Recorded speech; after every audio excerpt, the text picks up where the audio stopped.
વડોદરા મહાનગરપાલિકાની કચેરી ખાતે વડોદરા મ્યુનિસિપલ કમિશનર અરુણ મહેશ બાબુની અધ્યક્ષતામાં એક બેઠક યોજાઈ હતી, જેમાં વિવિધ વિકાસ કામો અને પ્રી મોન્સૂન કામગીરી અંગે વિચાર વિમર્શ કરી સમીક્ષા કરવામાં આવી છે। સંસ્કારી નગરી વડોદરામાં દર મંગળવારે યોજાતી રિવ્યુ બેઠક આજે અરુણ મહેશ બાબુની અધ્યક્ષતામાં યોજાઈ હતી। બેઠકમાં વોર્ડ ઓફિસરો સહિત વિવિધ વિભાગોના અધિકારીઓ ઉપસ્થિત રહ્યા હતા। બેઠક દરમિયાન બજેટમાં મંજૂર કરાયેલા તેમજ બાકી રહેલા વિકાસ કામોની સમીક્ષા કરવામાં આવી હતી, જેમાં રોડ, રસ્તા, ગટર લાઇન, સ્ટ્રીટ વેન્ડર પોલિસી તેમજ ડ્રેનેજ સંબંધિત કામો જૂન મહિના પહેલાં પૂર્ણ કરવા તાકીદ કરવામાં આવી છે। સાથે જ શહેરમાં ચાલી રહેલા બ્રિજ પ્રોજેક્ટ અંગે પણ ચર્ચા કરવામાં આવી હતી। નવલખી કમ્પાઉન્ડ, મંગલ પાંડે બ્રિજ અને ચેતક બ્રિજના કામો વહેલી તકે પૂર્ણ કરવાની બાહેધરી આપવામાં આવી હતી। અન્ય બ્રિજોના કામો પણ આગામી 1 વર્ષની અંદર પૂર્ણ કરવામાં આવશે તેવી માહિતી આપવામાં આવી હતી। બેઠકમાં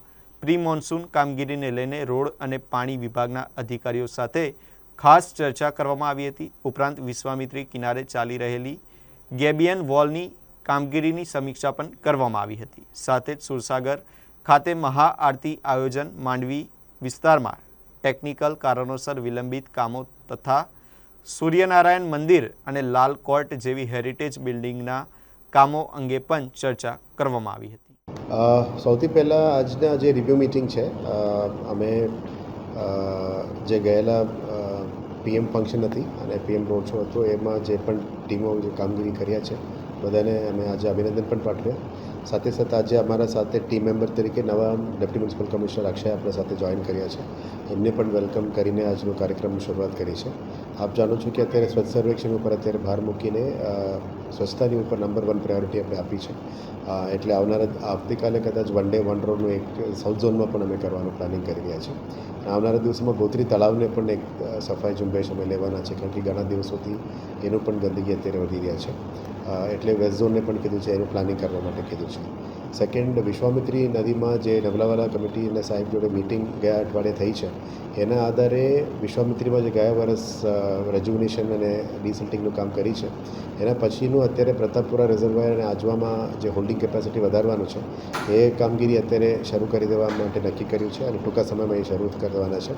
સાથે સાથે બ્રિજેસમાં સ્ટ્રેન્થનિંગનું જે કામ છે બ્રિજમાં, એ સ્ટ્રેન્થનિંગના કામમાં લગભગ 12 જગ્યામાં નક્કી કરવામાં આવ્યું, પણ મોન્સૂન્સની સમય પણ આજે આવી રહ્યા છે અને ફંડ્સ પણ આવી રહ્યા છે, એટલે 5 જગ્યા ઉપર અત્યારે કેબિન વોલ્સ અને સ્ટ્રક્ચર્સ મોનિટર કરવા માટે નક્કી કર્યું છે। આવતીકાલે વિઝિટ પણ છે, એટલે 2 બ્રિજેસ અને 3 જગ્યામાં જે વધારનું વહેણ છે, જે કરોઝન અને ઇરોઝન થઈ શકે ત્યાં જગ્યામાં કરવા માટે નક્કી કર્યું છે અને આગળ વધ્યું છે।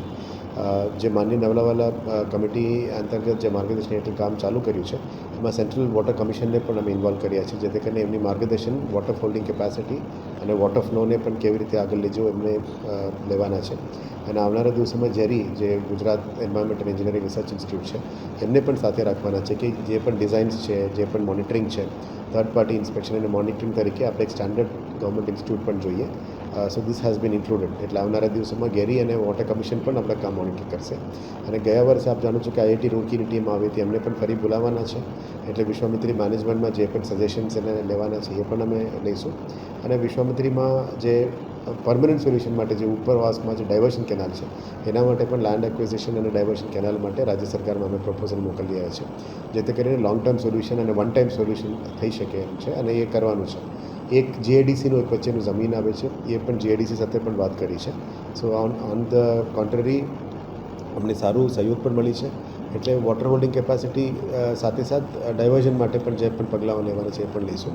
અને જે આપણે પહેલાં પણ હું કીધું છે કે 48 કિલોમીટર્સમાં 40 કિલોમીટર્સ અમે કન્ઝર્વેશન ઝોનમાં લેવાના છે, ક્રોકોડાઇલ કન્ઝર્વેશન, બાયોશિલ્ડ, પ્લાન્ટેશન્સ બધામાં લઈશું। અને 8 કિલોમીટર માટે અલગ અલગ સેક્ટરમાં જે વાત કરી છે, સિટીઝન્સ પાર્ક હોય, વોકિંગ ટ્રેક, સાયકલ ટ્રેક, એ બધા ડિઝાઇન અત્યારે થઈ રહ્યા છે, ડીપીઆર બની રહ્યા છે। એના પછી કદાચ મોન્સૂન્સ પછી આ કામ, આવા ડેવલપમેન્ટલ કામ ઉપર અમે બહાર મૂકીને આગળ લઈ જઈશું। કદાચ આટલા વર્ષો પછી વિશ્વામિત્રીમાં ડેવલપમેન્ટલ કામ પણ ફેઝ 2નું કામ શરૂ થશે। ત્રીજી છે હેરિટેજનું મિટિંગ કર્યું છે, એટલે હેરિટેજમાં જે પણ કામગીરી શરૂ કર્યું છે, માંડવીમાં ટેકનિકલ ઇશ્યુઝના કારણે થોડું કામ સ્લો થયું છે, કે 3 ઓપ્શન્સ પણ આપ્યા છે કન્સલ્ટન્ટે, એ ઓપ્શન ડિસિઝન આજે લેવાના છે, લઈને આગળ વધવા માટે પણ નક્કી કર્યું છે। લાલકોટમાં પણ સેમ સિચ્યુએશન છે, આવનારા દિવસોમાં સૂર્યનારાયણ મંદિરનું પણ લઈશું। પછી ન્યાય મંદિરનું પણ ડિસ્કશન રાખ્યું છે. એટલે આ 3 પ્રાયોરિટી કામોમાં અમે આગળ વધવાના છે. સાથે સાથ મોસ્ટ ઇમ્પોર્ટન્ટ અત્યારે પ્રી મોન્સૂન કામગીરી. આપ જાણો છો કે અત્યારે તમામ zonal engineers, drainage department, water department, road department બધાને રિવ્યૂ પણ કર્યું છે અને સૂચના પણ આપ્યું છે કે આવતા 2 મહિના કન્ટિન્યુઅસ પ્રી મોન્સૂન કામગીરીમાં કન્ટિન્યુઅસ કામ તો ચાલુ જ છે. આમ તો ખાસ ક્લિનિંગ ચાલુ છે, કેચમેન્ટ ક્લિનિંગ ચાલુ છે, ગ્રેબ બકેટ્સ મોકલીને વોર્ડ લેવલમાં ક્લિનિંગ ચાલુ છે, ડ્રેનેજ લાઇન્સ ક્લિનિંગ કરી રહ્યા છે, કેચપીટ્સ ક્લિનિંગ કરી રહ્યા છે. આ બધા કામો ઉપર 100% ફોકસ કરવાનું કીધું છે, જેથી કરીને મોન્સૂનમાં કંઈ તકલીફ ના પડે. અને જે વોટર લોગિંગ સ્પોટ્સ 2216 સ્પોટ્સ હતી 2024માં, આ સ્પોટ્સને પણ રિવિઝિટ કરીને પંપ સેટ્સની પણ કંઈ જરૂરત પડે તો એને પણ આયોજન કરવા માટે એમને સૂચના આપી છે. એટલે પ્રી મોન્સૂન એક્ટિવિટી ઉપર આવનારા 1 મહિના અને વિશ્વામિત્રી ઉપર પણ જે કામગીરી છે એ વધારે ભાર મૂકવાની છે.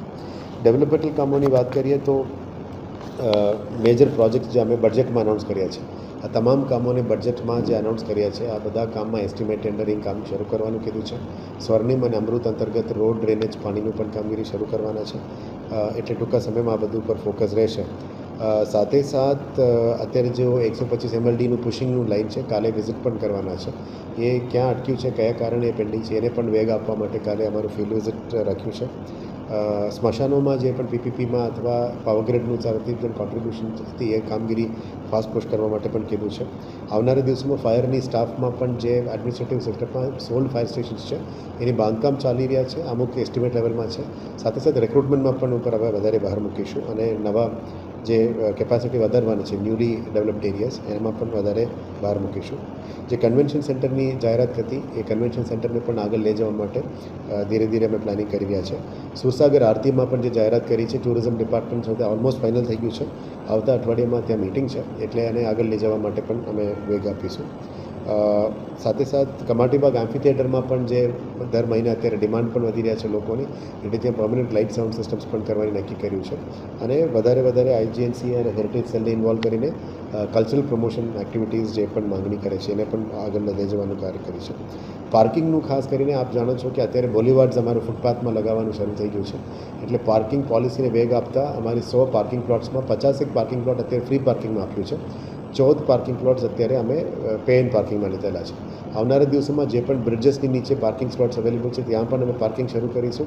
બોલીવાર્ડ્સ એટલા માટે લગાવી રહ્યા છે કે ફૂટપાથ લોકોને ચાલવા માટે છે, ત્યાં ગાડીઓ પાર્કિંગ માટે નથી.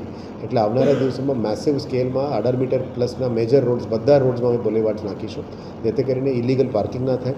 અને પાર્કિંગને આપણે જે ફ્રી પાર્કિંગ આપીએ છીએ ત્યાં જવા માટે પ્રમોટ કરીશું અને પછી ધીરે ધીરે અમે પેડ પાર્કિંગમાં પણ લઈ જવા માટે પ્લાનિંગ કર્યું છે.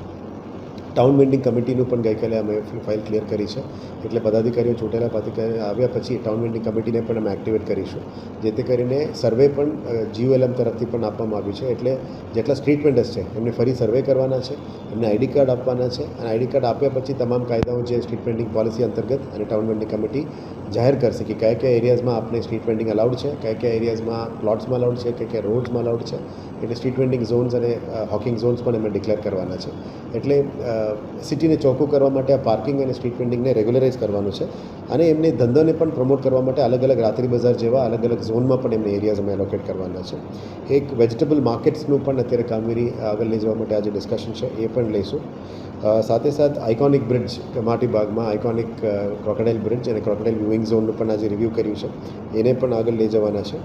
આજવા સફારી પાર્કનું પણ ઇન પ્રિન્સિપલ નોડ મળી ગયું છે, એટલે આવનારા દિવસોમાં અર્બન ચેલેન્જ ફંડમાં આજવા સફારી પાર્કનું પણ DPR કામ આગળ લઈ જવાના છે. અને સિટી સ્ક્વેર જે અમૃત સ્ટેશન બુલેટ ટ્રેન સ્ટેશન અને MS યુનિવર્સિટી એ વચ્ચેનું એરિયામાં સિટી સ્ક્વેરમાં કન્વર્ટ કરવાનું જે પ્રપોઝલ છે એ પણ DPR અત્યારે તૈયાર થઈ રહ્યા છે. એટલે આવનારા દિવસોમાં આ બધા મેજર પ્રોજેક્ટ્સનો અમે વેગ આપીશું. મેજરલી જે બજેટમાં અનાઉન્સ કર્યું છે પાણી પહોંચાડવાનું ઈસ્ટ ઝોન અને સાઉથ ઝોન, એના ઉપર 100% અત્યારે નંબર 1 પ્રાયોરિટીમાં ફોકસ રહેશે.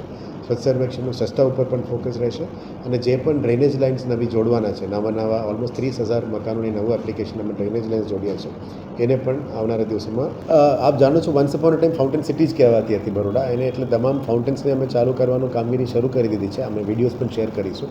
પણ 99%માં ઇશ્યુઝ નથી. અમુક જગ્યામાં વાલ્વ્સ અને નોઝલ્સનું ઇશ્યુ છે, એને રિપેર કરવા માટે ગઈકાલે ગાર્ડન ડિપાર્ટમેન્ટને પણ સૂચના આપી છે, આજે પણ રિવ્યૂ કરી છે. એટલે અમે within a within 15 days time maximum તમામ ફાઉન્ટેન્સને અમે શરૂ કરી દઈશું, જેથી કરીને પક્ષીઓનું પણ પીવાનું પાણી મળે, સિટીમાં ઠંડક પણ વધે અને લોકોનું એક આકર્ષણ પણ બને. પણ એક પ્રાયોરિટી એ છે કે પીવાના પાણી નંબર 1 પ્રાયોરિટી છે આપણા માટે. સેકન્ડ ઇઝ આપણે બાકી પર્પઝીસ માટે રિયુઝડ વોટર પણ અમે યુઝ કરવાના છે. એટલે જે એક્સેસ રિયુઝડ વોટર છે એનાથી જ અમે ફાઉન્ટેન્સમાં પણ અમે રિપ્લેનિશ કરવાના છે. એટલે પ્રાયોરિટી તો છે જ, પણ નંબર 1 અત્યારે પીવાના પાણીમાં શુદ્ધ પાણી, કન્ટામિનેશન ફ્રી પાણી ઉપર જે જવા માટે તૈયારીઓ કરવું જોઈએ, જે પાઇપલાઇન્સ રિપ્લેસ કરવાનું છે, જે ડિસ્ટ્રીબ્યુશન નેટવર્કને સ્ટ્રેન્થન કરવાનું છે, એના ઉપર ફોકસ રહીશું. અને સાથે સાથે ફાઉન્ટેન્સ પણ અમારા માટે પ્રાયોરિટી છે અને એ ધીરે ધીરે કાર્યરત થઈ રહ્યા છે. 1-2 બાકી હશે, એ પણ અમે ચોક્કસ ચાલુ કરીશું. એપ્લિકેશન અમે ડ્રેનેજ લાઇન્સ જોડ્યા છે, એને પણ આવનારા દિવસોમાં આગળ લઈ જવા માટે પ્રયત્ન કરીશું. અને અત્યારે ગેસમાં પણ PNG કનેક્શન્સ વધારવા માટે આપણે મહિનાનું 5,000નું ટાર્ગેટ ભારત સરકારે આપ્યું છે. અત્યારના લેવલમાં દિવસમાં અમે 100 to 200 કરીએ છીએ અને 500 સુધી લઈ જવા માટે આયોજન કર્યા છે. આજે સવારે વડોદરા ગેસ સાથે પણ મિટિંગ કરી હતી. એટલે આવનારા દિવસોમાં PNG કનેક્શન્સ, ડોમેસ્ટિક કનેક્શન્સ વધારવા માટે અમે વધારે વેગ આપવાનો છે. વર્કિંગ વુમન હોસ્ટેલ પણ ઈ ઝોનમાં કામ શરૂ થઈ ગઈ છે, એટલે બીજું પણ અમે આગળ શરૂ કરવાના છે. આજે બ્રિજેસ ડિપાર્ટમેન્ટનું પણ રિવ્યૂ કર્યું છે. 11 બ્રિજ પ્રગતિ હેઠળ છે. તમામ બ્રિજને આગળ સ્પીડમાં કામગીરી આગળ લઈ જવા માટે મેં નક્કી કર્યું છે, જેથી કરીને વડોદરા શહેરના પબ્લિકને અસુવિધા ના પહોંચે, વહેલા તકે આ બ્રિજેસનું કામ પૂરું થઈ જાય. અને સાથે સાથ જે લગભગ 70 જગ્યામાં સિટીની રોડ્સ જે ખોદાણ કર્યું છે ડ્રેનેજ માટે, એનું પણ કામ ધીરે પૂરું કરવાનું નક્કી કર્યું છે. લગભગ 11 જગ્યામાં પૂરું થઈ ગયું છે. હવે 70 જગ્યા 60+ જગ્યા બાકી છે. Within 31 May to maximum of 10th June આ બધું કામ અમે પૂરું કરીને લોકોની અવરજવર માટે, સિટીને સ્મૂથ ટ્રાફિક ફ્લો માટે લઈ જવા માટે નક્કી કર્યું છે. અને આવનારા દિવસોમાં જે ગાર્ડન અને પબ્લિક સ્પેસીસ વધારવાનું છે, એમાં પણ લિનિયર પાર્કનું આજે અમે જોવાના છે પોસ્ટ લંચ, એ પણ વિઝિટ કરવાના છે. અને મિશન મિલિયન ટ્રીઝનું જે પ્લાન્ટેશન ડ્રાઈવ છે, લાસ્ટ યર 1 મિલિયન ટ્રીઝ કર્યા હતા અને આ વખતે પણ 1 મિલિયન ટ્રીઝ કરવાના છે. પણ 1 મિલિયન ટ્રીઝ પ્લાન્ટેશન કર્યા પછી સર્વાઈવલ કેટલું થાય છે એનું પણ એન્યુમરેશન કરવાની જરૂરિયાત છે. એના ઉપર એન્યુમરેશન સ્ટ્રેટેજી કરીશું. જે જગ્યામાં રિપ્લેસ કરવાનું છે એને પણ રિપ્લેસ કરવા માટે પણ અમે પ્લાનિંગ કર્યું છે. એટલે overall pre monsoon activity, urban હીટના કારણે હીટને ઓછું કરવા માટે વધારે પ્લાન્ટેશન ડ્રાઇવ્સ અને હીટ એક્શન પ્લાનને અમલીકરણમાં લાવવા માટે અત્યારે મહેનત કરી રહ્યા છે. શ્રમિકો જે કામગીરી કરી રહ્યા છે એમને પણ વિનંતી કરી રહ્યા છે. અમે ફ્રી છાસ ડિસ્ટ્રીબ્યુશન કરવાનું પણ બરોડા ડેરી સાથે વાત કરી છે. એટલે લોકોને પણ વિનંતી છે કે આ ગરમીમાં સવારના વખતે વધારે તમે બહાર નથી નીકળતા. શ્રમજીવીઓને એક જ વિનંતી છે કે તમારું લાઈફ ઇમ્પોર્ટન્ટ છે અને હીટમાંથી બચવા માટે જે પગલાં કરવું જોઈએ એવું કરવાનું છે. અને આવનારા દિવસોમાં હીટ એક્શન પ્લાન અને એર ક્વોલિટી જે વધારવા માટે નેશનલ ક્લીનર પ્રોગ્રામ અંતર્ગત જે લેવાના છે, dust free rods, wall two wall tiling, આવા દરેક ઝોનમાં 2 આઇકોનિક રોડ્સ પણ લીધેલા છે. એટલે 8 નવા આઇકોનિક રોડ્સ પણ અમે 4 ઝોનમાં કરવાના છે. અને સાથે જે સ્મોક ગન્સ અમે ટ્રાયલ લીધી છે એને પણ પરમનન્ટલી અમે ડિપ્લોય કરવાનું પ્લાનિંગ કરી રહ્યા છે, જેથી કરીને સિટીમાં એર પોલ્યુશન ઘટે અને બેટર લિવિંગ ઇન્ડેક્સના લીધે જે પણ લિવિંગ ક્વોલિટી વધારવાનું છે એના ઉપર જે પણ પગલાં લેવાના છે એ ઉપર અમે આગળ વધી ગયા છે.